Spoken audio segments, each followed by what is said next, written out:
Bonjour, je suis Cécilia, télépathe et cartomancienne professionnelle spécialisée dans tout ce qui est sentimental et relationnel.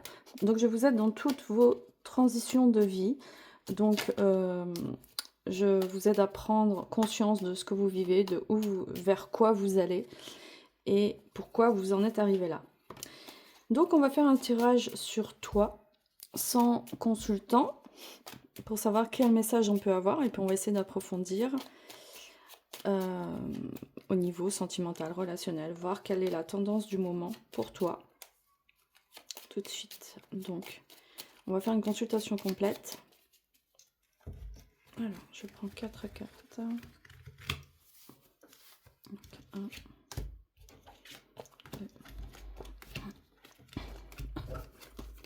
plus la consultante.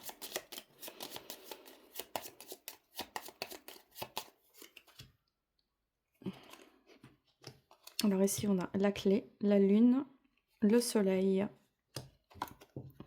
la maison, le bouquet. La lune et le soleil, si on veut extrapoler, ça pourrait être, j'ai appris ça il n'y a pas longtemps, aussi des relations ambivalentes. Ça pourrait être une tendance peut-être homosexuelle, ou peut-être tu penses tu te poses des questions peut-être sur ta sexualité. Mais le thème du sujet n'est sûrement peut-être pas celui-ci. On parle que derrière toi, il y a eu un besoin de stabilité, un besoin d'éclaircir certaines situations, peut-être d'officialiser peut-être, de rendre les choses peut-être plus concrètes dans tes relations sentimentales. Parce qu'il y a quand même de la distance et un mélange de froid et de chaud, le froid et le chaud. Donc on a un besoin de stabilité ici et de trouver des solutions. Après bien des déboires, après bien, quand la clé apparaît, c'est que vraiment il y a eu beaucoup d'efforts qui ont été faits et qu'on trouve des solutions, mais quand c'est peut-être trop tard. Hein. Donc on va essayer d'en savoir un peu plus, même si le tirage il est loin d'être négatif, mais on ne sait pas trop encore vers quoi on va. Donc je prends la consultante. Et puis on voit bien que tout ça est de dos à toi. Donc tu te tournes vers autre chose. Moi je sens quelqu'un qui pour l'instant est dans un nouveau virage mais ne sait pas trop vers quoi elle va. Parce que là il s'est passé beaucoup de choses. Il y a de la lassitude aussi. Il y a du froid, il y a du chaud, il y a un besoin de stabilité. On sent qu'on est sur une prise de conscience de j'ai besoin de ci, j'ai besoin de ça. Mais il n'y a pas d'éléments concrets pour le moment. C'est ça que je ressens. Donc si jusqu'à maintenant ça te parle, reste connecté et écoute la suite parce que tu auras sûrement des informations supplémentaires. Alors, on embrasse la consultante avec les cartes.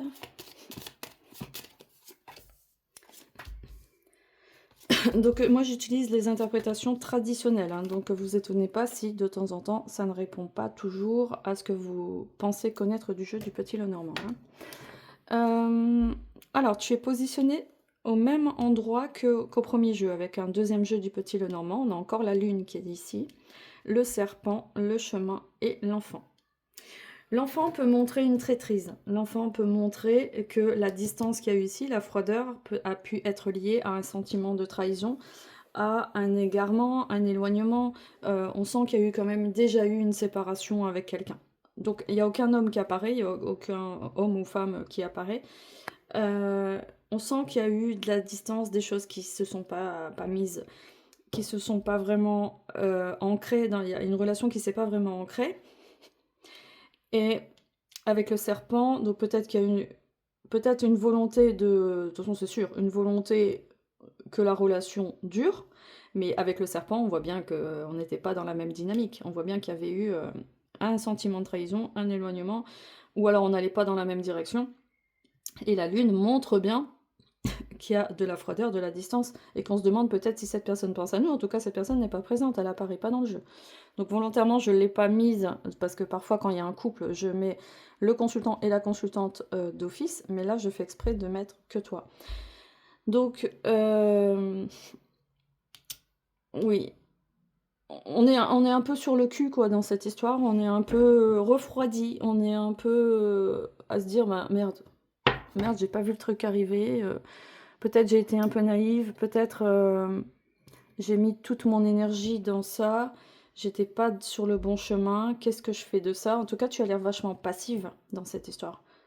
Tu as l'air beaucoup dans l'attente, passive. Et, et tu es tributaire des événements extérieurs dans cette histoire. Hein. Tu es tributaire de tout ce qui peut se passer. Et tu n'as pas de contrôle. Tu n'as pas de contrôle dans cette histoire. Hein.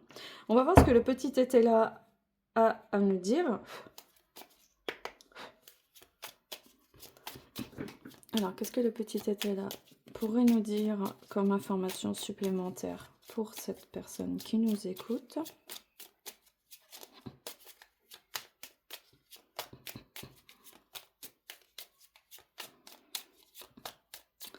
Moi, je sens que tu es dans une progression lente, que tu as besoin de fiabilité, de sécurité. Tu n'es pas agressive. J'ai pas affaire à quelqu'un d'agressif, à quelqu'un qui va foncer dans l'art. Non, non, on a affaire à quelqu'un qui est plein de douceur et qui se demande un peu ce qui lui arrive. Là, tu es dans un moment, peut-être en transition, où tu te demandes qu'est-ce que j'ai fait pour en arriver là. Et même en te posant la question, j'ai l'impression que c'est pas encore clair dans ta tête. Tu as vraiment besoin de clarté. J'ai l'impression qu'il y a un petit manque de maturité, qu'il y a un petit manque de connaissance de toi aussi. Il y a un manque de confiance. Tu as besoin d'avoir une activité qui t'aide à t'affirmer, je pense. Hein. Ouais, l'harmonie, tu es vraiment en recherche d'harmonie, c'est très très fort. D'accord, mais est-ce que ça correspond à ton environnement? Est-ce que ça correspond aux personnes qui sont autour de toi? Est-ce que ça correspond? Est-ce que tu es entouré de personnes suffisamment ouvertes et à l'écoute pour que tu puisses leur donner des valeurs, quoi? Intelligence, fatalité, sincérité, vous, apaisement.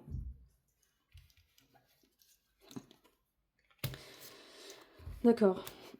Donc, alors, concrètement, je confirme que tu subis la situation. C'est un peu comme si tu pouvais te sentir victime, alors que non, non, tu as quand même décidé de vivre ce contact, l'état dans lequel tu es. L'apaisement va arriver, mais après bien des déboires quand même. Ici, quand la carte de la colombe arrive, c'est que vraiment, vraiment la peine a été dure. Tu étais beaucoup dans l'émotionnel, beaucoup, beaucoup, beaucoup dans... Mais tout en ne l'exprimant pas et tout en gardant tout pour toi. D'où la notion d'isolement et d'hésitation. On t'a complètement désaxé, quoi. Et en même temps, je vois pas forcément quelqu'un de toxique, on n'est pas sur un truc violent, absolument pas. Mais cette relation, peut-être, ce contact avec cette personne t'a permis de prendre conscience de ça. De finalement, tu savais pas trop où t'allais, quoi. Tu savais pas trop qui tu étais dans l'histoire. Tu savais pas. T'as démarré quelque chose sans base, sans volonté, sans savoir toi-même ce que tu voulais. Et donc ça te met face à des choix, mais tu sais pas où tu vas. Tu sais pas. Donc forcément, tu étais extrêmement sincère face à l'obscurité, quoi. Tu étais extrêmement sincère et bienveillante face à quelque chose d'assez tranchant, face à quelque chose d'assez... Il y a quelque chose qui s'est fendu en toi, quoi, dans cette histoire. Alors pourquoi tu es rentré dans ce rêve face à cette obscurité? Pourquoi tu t'es... euh, pourquoi tu t'es... pourquoi t'as tenu à comment dire, à tes rêves, oui, comment tu t'es attaché à ce point, à ton idéal, c'est ça que je voulais dire, à ton idéal, face à une réalité qui n'était pas réceptive à tes intentions. Hein. Donc moi je pense que tu es vraiment quelqu'un de bonne éducation, qui a sûrement une bonne intuition, qui a des dons, qui est très bienveillante, extrêmement gentil. On n'est jamais trop gentil, mais face à l'obscurité, face à certaines personnes, parfois il faut savoir, c'est comme dans les arts martiaux, on évite l'adversaire autant qu'on peut, il arrive un moment où c'est inévitable, il faut le foutre par terre. Ça on nous l'apprend à tous les niveaux, c'est qu'il y a un moment où c'est inévitable, il faut frapper entre guillemets, hein. On peut pas rester toujours, il faut accepter ta part, il faut accepter sa part d'obscurité, il faut accepter sa part de dualité, hein. C'est ça qu'on te dit, hein, parce que l'équilibre ici ne peut pas se trouver même avec une autre personne, même plus saine, si tu restes dans « moi je suis une bonne personne, moi je suis gentil, moi je suis toujours dans le bon, moi il m'arrive que des méchantes choses ». Ça, c'est pas la bonne dynamique. Ça, on se met en dualité en faisant ça. Et il y a énormément de mouvements New Age dans ce sens-là. Donc si toi, tu es peut-être entouré de personnes de ce milieu-là, ça fait partie des pièges aussi. Nous, on est des bons, nous, on est des écolos, nous, on fait bien, le monde est pourri. Voilà, bon, ça, c'est la dualité. Donc, quand on est dans la dualité, on n'est pas heureux. Donc, même si tu fais tout bien dans ta vie, tu tries bien tes déchets, tu manges bio, etc., c'est pas pour ça que tu n'es pas intérieurement, il n'y a pas une guerre inconsciente, une guerre sourde, une guerre silencieuse, une guerre pacifique face à ce que tu estimes être négatif. Et alors attention à ce qu'on conçoit comme chose négative. Hein. Donc c'est bien de mettre un pied d'un côté, un pied de l'autre. C'est bien d'avoir les pieds des deux côtés, d'avoir un bon ancrage, de je suis ni bon, de lâcher un peu cette pression, quoi, de je suis gentil. Ça, il y a énormément de gens qui souffrent de ça et qui passent leur vie et leur vie et leur vie à se nettoyer, à se guérir. C'est toujours eux le problème et les autres, et le monde est en perdition. Non, non, non, ça c'est une perte de temps considérable. Il arrive un moment où stop, hein, tu ne vas pas te flageller pour tout le monde. Il faut que tu prennes ta place et que tu passes à l'action, que tu finisses par marcher, hein, par prendre ton chemin. Il faut absolument que tu prennes le chemin maintenant, que tu passes à l'action, que tu marches, que tu fasses tes premiers pas. Et tu trouveras ta route. Si c'est pas à droite, c'est à gauche, c'est pas grave. Mais au moins, là, il faut que tu te lances. Hein. Il faut que tu arrêtes d'être dans ce cercle vicieux de « j'en fais jamais assez, j'en sais jamais assez, je dois passer ma vie à me former ». Il y a un côté comme ça dans ton fonctionnement. Hein. Bon, à toi de mettre les nuances, évidemment. Mais il y a une tendance comme ça que je ressens. Donc, dans le cadre d'une rencontre sentimentale, forcément, c'est la porte ouverte à toutes les toxicités, malheureusement. Donc ici, on a la famille, l'intelligence. Ça fait 2 fois qu'on a l'intelligence. Ah, on a l'homme et la femme juste à côté. Bah tiens, c'est marrant. Ah bah tiens. Ah, ça c'est cool. Donc, qui est cette personne? Qui est cet homme? D'accord. Donc, face à lui, que cette personne existe ou pas, ou qu'elle existait, ou qu'elle ait fait partie de ton passé, toi, tu dis, ok, maintenant je me positionne. Tu reviens à ta place. Ça, c'est chouette. Ça, c'est très chouette. Ça veut dire que là, tu vas prendre un positionnement par rapport à cette personne. Même si c'est intérieur, même si tu n'as plus de contact avec elle. Hein. Attention, ça reste toujours soi-même avec soi-même. En tout cas, on est en lien là et on a... Je sais que dans l'invisible, là, ça concerne une tierce personne qu'on a connue ou qu'on connaît encore.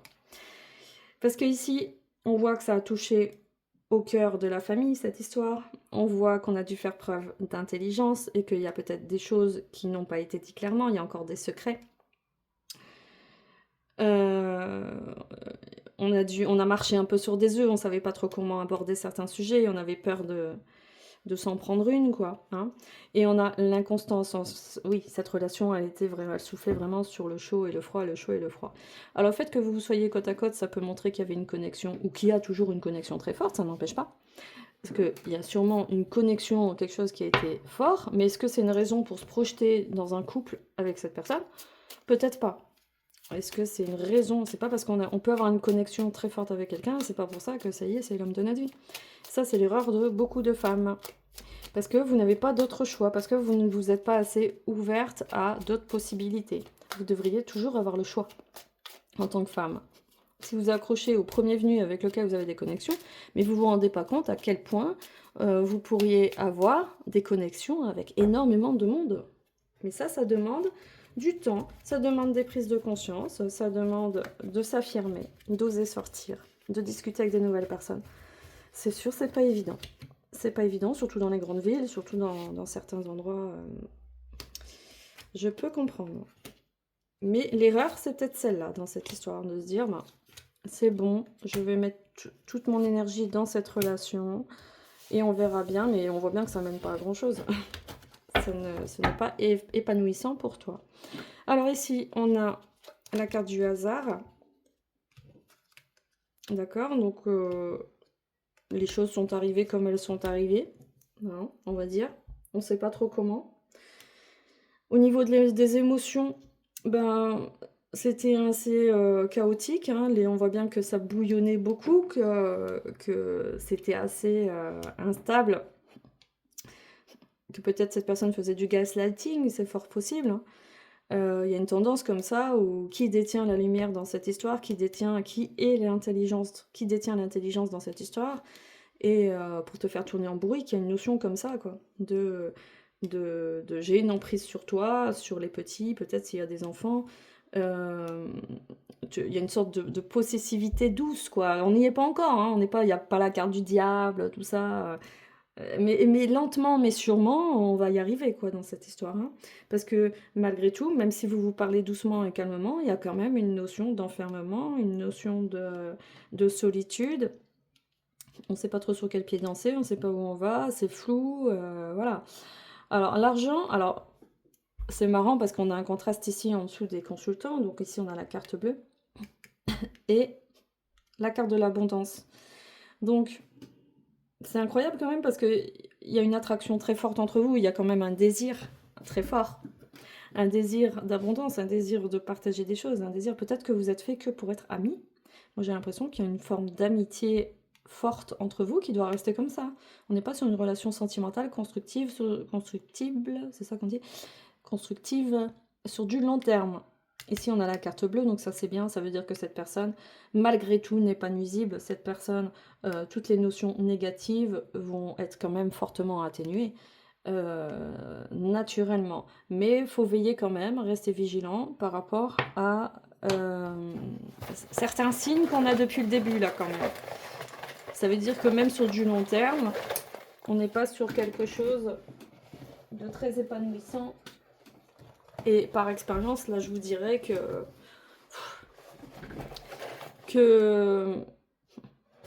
là, je ne vous encouragerai pas à prendre la décision de vous installer ensemble et de faire des plans sur la comète. Hein.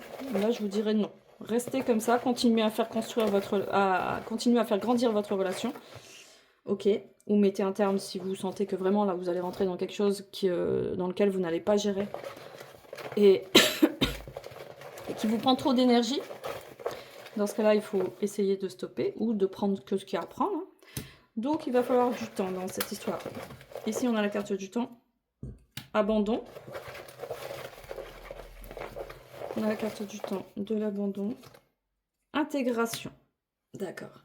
Est-ce que tu es dans une famille, peut-être d'une confession différente? Parce qu'on a la carte de la lune aussi qui peut montrer l'étranger, qui peut montrer aussi une notion, une culture, une région différente de la tienne, c'est possible. J'ai l'impression qu'on est sur quelque chose que tu subis, sur quelque chose de nouveau et dans lequel tu n'as pas de prise. Hein. Donc on parle quand même d'intégration.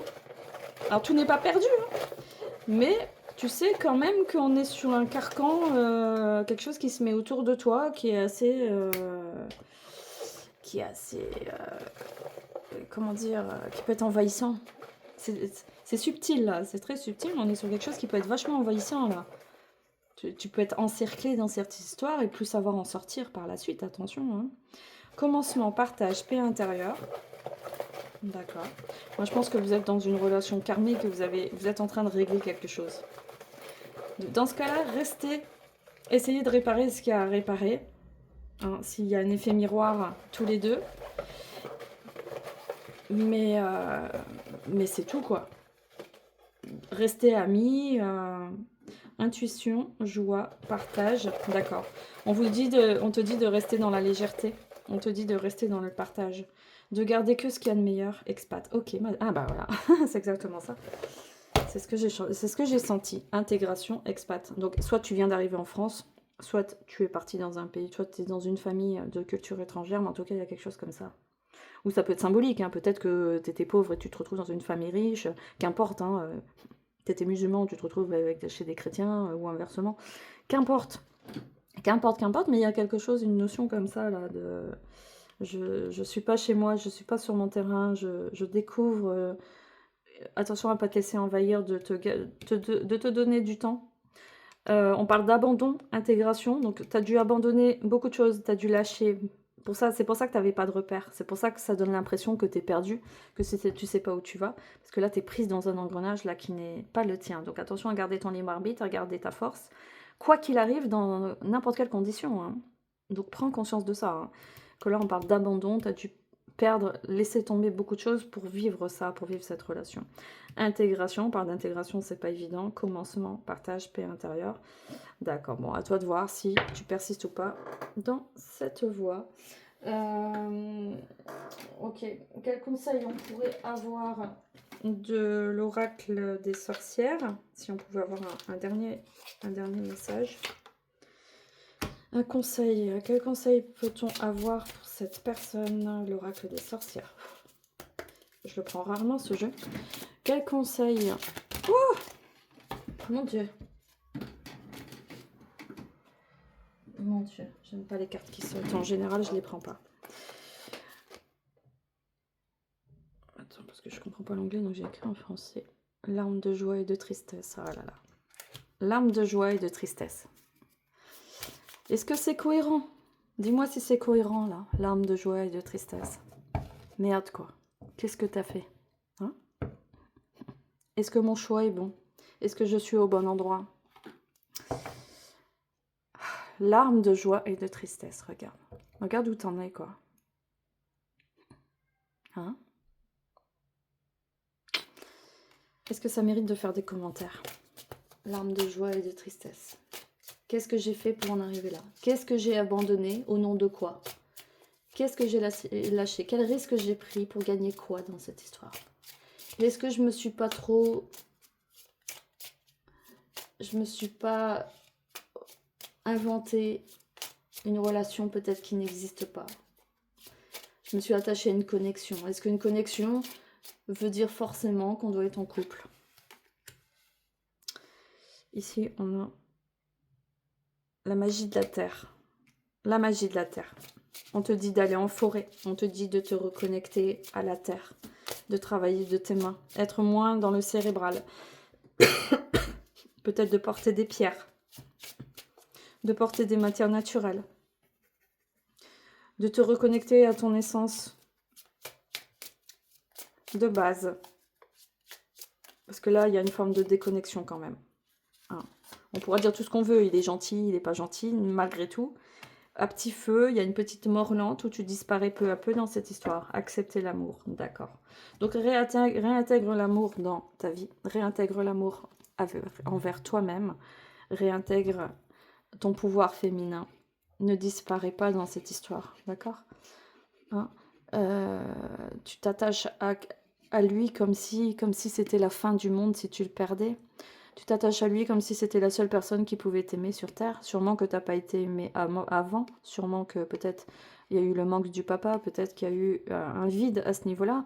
Et là, tu es en train de t'attacher à un vide. De t'attacher à quelque chose où peut-être on ne te donnera jamais l'amour que tu mérites dans cette histoire. Parce qu'on voit bien qu'il y a une emprise, il y a quelque chose qui est en train de s'enfermer autour de toi dans cette histoire. N'oublie pas que tu voulais de l'amour au départ et tu dois pas mendier l'amour et tu dois pas te mettre à genoux pour être aimé, ça c'est sûr. C'est certain. Mais là, dans cette histoire, est-ce que l'amour est naturel et spontané ou est-ce que ça demande énormément d'efforts? Est-ce que c'est compliqué? Est-ce que ça demande toujours d'en faire toujours plus? Est-ce que c'est ça vraiment l'amour?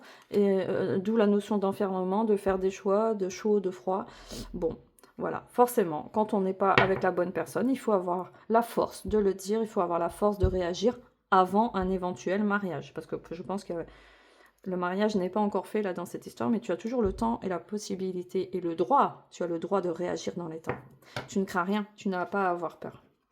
Hein. S'il y a un risque de menace, justement, c'est que là, c'est grave. S'il y a un risque de menace, c'est que tu dois te poser doublement les bonnes questions. Donc, à toi d'être dans un équilibre où tu as la possibilité, est-ce que tu as encore la possibilité de partir? Est-ce que tu as encore la possibilité de retrouver ton indépendance ou de travailler sur ton autonomie, sur ton indépendance. N'oublie pas que toi, tu as le droit et peut-être l'obligation de travailler sur ton autonomie, de gagner de l'argent, de travailler, d'avoir un métier, pour éviter toute emprise aussi, de ne pas tomber dans une forme d'esclavage sentimental Et au fond, tu te retrouves sans rien. Et si demain ça se casse la gueule, tu te retrouves sans argent, sans rien. Voilà. Donc, méfiance. D'accord? N'allons pas aussi loin, mais je préfère parler de toutes les possibilités parce que il y a aussi beaucoup de gens qui vivent ce genre de situation-là. Et voilà, si tu entends ce message-là, je sais que tu es intelligente. Je sais que tu vas entendre ce message et ça va te parler à ton niveau, évidemment. Tu adaptes avec ta situation, avec ce que tu vis. Et tu prendras les bonnes décisions. En tout cas, le tirage, travaille sur toi. Le tirage va t'aider à comment on dit, je trouve pas le mot, à démêler un peu tout ça. Ça va s'éclaircir dans ta tête et ça va travailler encore dans le temps. Et il y a peut-être des mots qui vont encore résonner au fil du temps. Voilà. Si cette consultation a été utile pour toi, pense à mettre un commentaire et à liker. N'oublie pas de t'abonner. Si tu as besoin d'en savoir plus sur ta situation privée, n'hésite pas à me contacter en message privé. Et on pourra voir en consultation privée. Je fais des prises en charge complètes autour de tout ça, quoi. Sur où tu en es, comment tu te sens, comment on peut sortir de cette situation sur un plan psychologique, cartomancie, énergétique, évidemment. Hein. Je ne vais pas faire du juridique ici. Voilà, donc merci pour votre fidélité. Merci pour de m'encourager sur ma chaîne YouTube qui démarre doucement. Et je vous dis à très bientôt.